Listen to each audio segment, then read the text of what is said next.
kunida payg'ambarning hadislari bor. Odamlarning ichida eng yaxshi inson kim bo'ladi? Odamlarga qaysidir yo'nalishda ko'proq foydasi tekkan ummatim eng zo'r ummatim bo'ladi deganlar.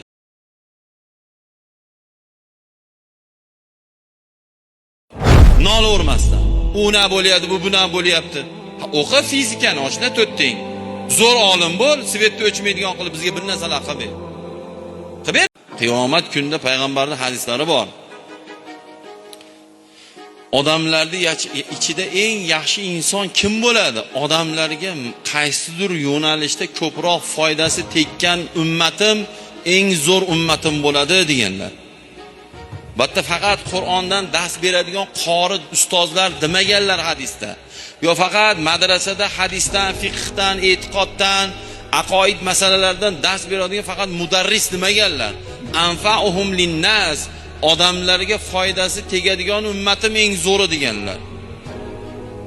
Mana shu yerda o'tirgan hunaringiz bilan, bilimingiz bilan, mashinangiz bilan, kuchingiz bilan shetdagi vodil ahliga foydangiz tegyaptimi?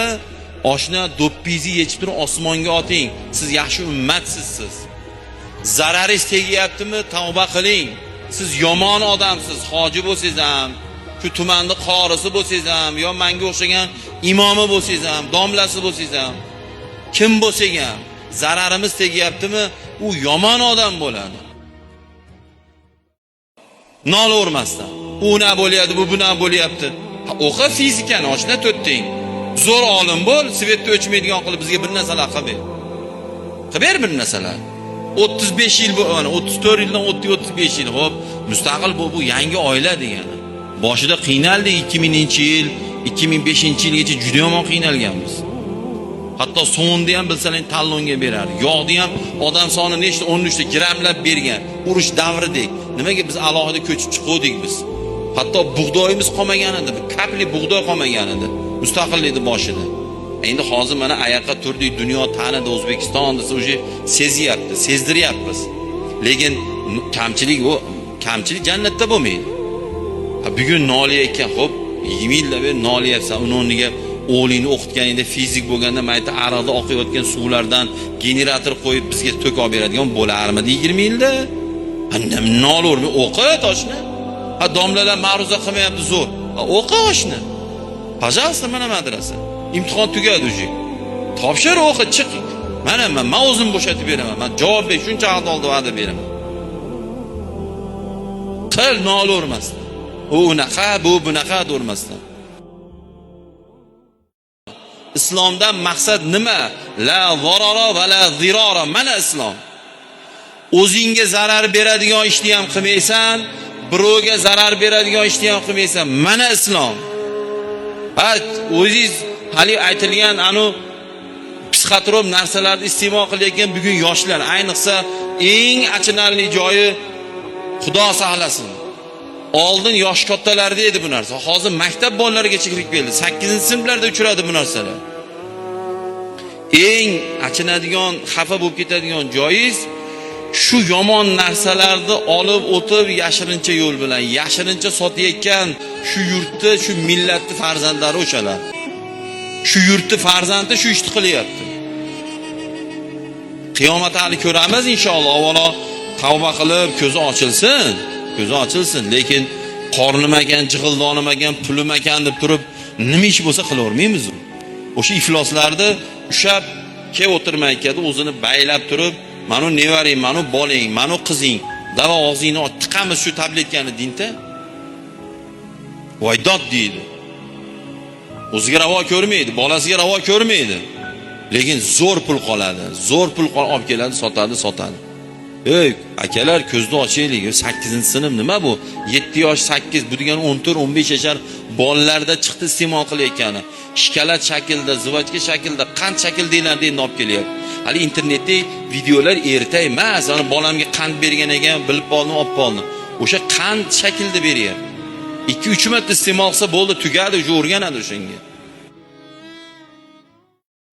Hamma yo'qda odobi bor. Hojatda, hammomda, oshxonani, uyda, joyda, yotishda, uxlashda odobi bo'lgandek internetda odobi bor. Albatta ko'proq o'ziga alohida akkaunt ochib olgan, YouTube'da yoki Instagram'da yoki TikTok'da nimadir ochib olganlar, aka narsa qo'yayotganingizda savol bering. Birinchi o'rinda shu qo'yayotgan narsam dinimga, millatimga, mentalitetimga, mentalitet degani yashab turgan joy degani.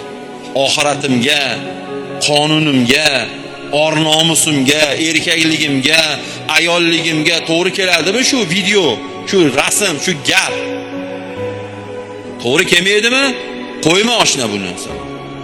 Keyin ko'rayotganda, shu ko'rayotgan narsam to'g'ri keladimi? Iymon, e'tiqodimga, meni millatimga to'g'ri kelmaydimi?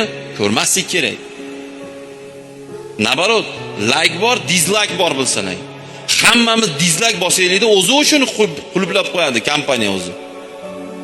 Bugun internetdagi yosh avlodni buzib video qo'yayotganlar kimlar? Shu yurtda farzandlar, o'sha o'g'il bolamidi, qiz bolamidi, kezalakka o'xshab chiqib qiliqlarni qilib qo'yayotgan, uyatsiz. Hatto uyda erini, o'g'lini oldida kiygani uyatadigan kiyim bilan videolar qo'yishyapti. Bugun millionlab ko'riladigan videoga shu narsalarni qo'ygan. Buni yoshlar ko'rib, shu ne qarasiz 6 ming, 10 ming, 70 ming, 80 ming yurakcha bosilgan. Nimaga? Shunga 70 mingta yosh avlod rozi bo'lyapti shunga degan. Yoshlarchi qo'liga kitob tush o'rniga manuni ushayapti. Manun bilan katta bo'lgan bola chorni bagatir bo'ladi. Chorni bagatir degani rabochi yo qayerdadir borib olib eng xor ish qiladigan odam bo'ladi. Xohlaydimi, xohlamaydimi, bu gapimiz yoqadimi, yoqmaydimi qizig'i yo'q. Shuning uchun payg'ambar dunyoda aziz bo'lmoqchi bo'lsang o'qi degan. Aziz bo'lmoqchimisan? Aziz bir xil ma'nosi avtoritet tushuniladi, ikkinchi ma'nosi kuchlilik tushuniladi. Kuchlik, tanilgan, avtoritet, zo'r odam bo'lmoqchimisan? Men payg'ambarning gapini aytyapman. Al-ilmu izzud dunyo. Ilm dunyoda odamni aziz qiladi. Va sharaful axira. Oxiratda sharafli qiladi. Yuzini yorug' qiladi, obro'li qiladi. Ya'ni bu nima degani? Dunyo va oxiratda obro'li, yaxshi inson bo'lishni xohlagan odam o'qisin. O'qisin. Nima o'qisin? Nimaga qiziqadi? Meditsina o'qisin. Nimaga qiziqadi? Zoologiya, biologiya o'qisin. Nimaga qiziqadi? Duradgor o'qisin. Hunar olsin. Zo'r duradgor talash, zo'r buxgalter talash, zo'r doktor talash, zo'r dehqon talash, zo'r povur talash. Mana hozir tumanlarni zo'r povurni borib, ya'ni oyda 15 to'yga aytolmaysiz. Men javob beraman aytolmaysiz. Yo'q, bandman deydi, mana daftar deydi. Noyabrda bir 22lariga bo'shman deydi. Zo'ru. Pachaqga borsangiz degan bo'sh bag'riga bo'ling. Yana o'sha men pachaq povur bo'lsam, siz zo'r povur bo'ling. Mana men sizni qoniqtiradigan ma'ruzani qila olmaysam, nidavolim bo'lib, norozi bo'lib, boring o'qib keling oshna. Yorib yuboring ma'ruzani. Maytda o'tirib xassangiz olib berib xizmat qilaylik. Uvillatib yuboring ma'ruza qilganda, agar bizga yoqmayotgan bo'lsa. Boring o'qib keling.